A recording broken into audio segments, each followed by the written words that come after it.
ама ќе се обидам накратко во неколку збора да најавам вечерашна промоција на ова издание.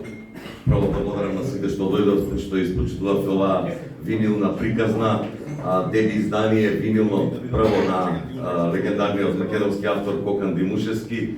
За жал чекавме веројатно 45-50 години кариера, па за прв пат самостојно издание на винил, ама веројатно и се надевам и ќе дадам се од себе како издавач дека ова нема да биде и последно издание на она што Кокан го работел. А денес утро една мала анекдота ми напомена за некои негови пионерски работи во променот на електрониката, нешто што сериозно ме заинтересира и веројатно така после 50 години од создавањето може би тоа наскоро да види светло на ден како винилно издание. The Back of Beyond, или како што Кокан сака да го нарече Богу иза леѓа, изданието што би му дошло некако така преведено. Веќе спомнав негово прво издание и објавено во 300 примероци. За прв пат праваме една соработка, значи како Корпус Деликти издавач, Корпус Деликти Рекордс, една соработка со фирма, компанија од Хрватска и една од Србија, значи ова издание истовремено од денес може да се најде и во Македонија, и во Хрватска, и во Србија, со по 100 примероци, значи символично, меѓутоа ете, да се стави нешто, да се обележи, да се сочува за историјата. Со мали разлики, не во музиката, не во печатењето, значи сите 300 винила се печатени во Австрија, во Аустро винил, меѓутоа омотите се разликуваат. Овој можете да приметите Кокан Димушевски испишано на кирилица, српското издание има една налепница Богу иза леѓа на плочава, а хрватскава е целата со латиничен фонт испишана. Така да, ете, за колекционерите ќе треба да си набават 3 изданија за да имаат од сите 3. Бидејќи самиот сум колекционер и вакви детали ме интересираат и секогаш набавам се она што е различно. Денес на Кокан му реков дека првиот леписол го имам во 10 или 11 примероци различни, вториот 12 се различни, со такви детали. Така да и ова за некои колекционери веројатно ќе биде интересно.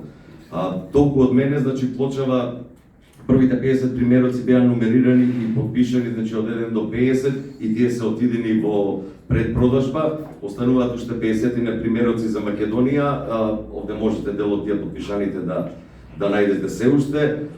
Останатите 50 ќе бидат пуштени во слободна продажба веднаш после уште од утре, значи во апотека, ќе можат овде да се најдат во аудиокултура, во чув ќе може да се најдат изданијата и веројатно тоа е целата дистрибуција што може за жал да се направи во Македонија. Не би сакал сега да компарирам со Хрватска, каде што пријателот Шарени Дучан, кој што е издавач за Хрватска, малку се насмеа кога реков дека ајде да соработуваме со по 100 примероци и рече дека тие 100 кај неколку првиница ќе отидат во Дукинот, а камоли 50 Дукини низ Хрватска, он да ги обскрби со ова издание. Вика, дај да планираме одма реиздание, затоа што 100 примероци за Хрватска се смешна бројка.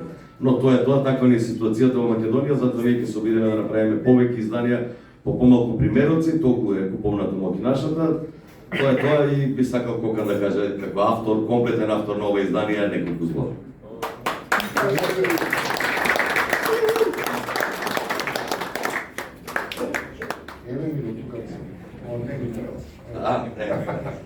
Ништо кажа се Тошек автор да знаеше да зборува и пишуваше или поезија или романи. Ја зборувам низ музика, има разни моменти на тага, на веселба, на радост, на замисленост, на мелодија или Богу иза леѓа. Овој материјал, она што е интересно, може би не е, има 10 композиции во основа, ама затоа што винилот не собира колку минути, по 20 минути е на секоја страна, се решив да не ставиме две номери и снимени се кај мене дома во еден тейк, во еден цук. Значи свирам на пијано, на контрабас и електронски бубни и немав идеја.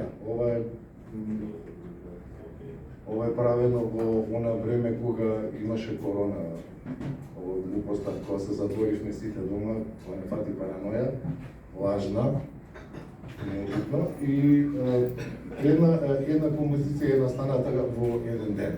Значи, за 10 дена е осмислен, оцвирен, измиксан, измастериран и така натаму овој материјал. Ова не зборам јас, ова веројатно енергија космичка низ мене го нашла алатот да каже низ мене нешто. Инаку се уплашив едно време, ја обично правам, кога ги снимам нешто, го оставам на страна месец, два, три и го пуштам со некој си постојание за да видам ајде што личи тоа, дали ќе се срамам или не од емоциите кои сум ги имал во тој момент. И јас се исплашив. Затоа што ништо не запамтив од тоа што сум го освирал. Тоа значи било низ еден транс и сон кој накнадно ми направи да ја ме намака, да после се учам сам себе. Се слушав и се вежбав сам себе затоа што имам и 3-4 имам настапи лайв. Нормално со лаптоп, со некои делови се снимени затоа што немаше да се размножат октопод и на контрабас и на бубен, ама го смислив поинаку за да можам и да настапувам и на лайв и тек тогаш разбрав дека ова не сум ја, ова зборел овој Богу за неја.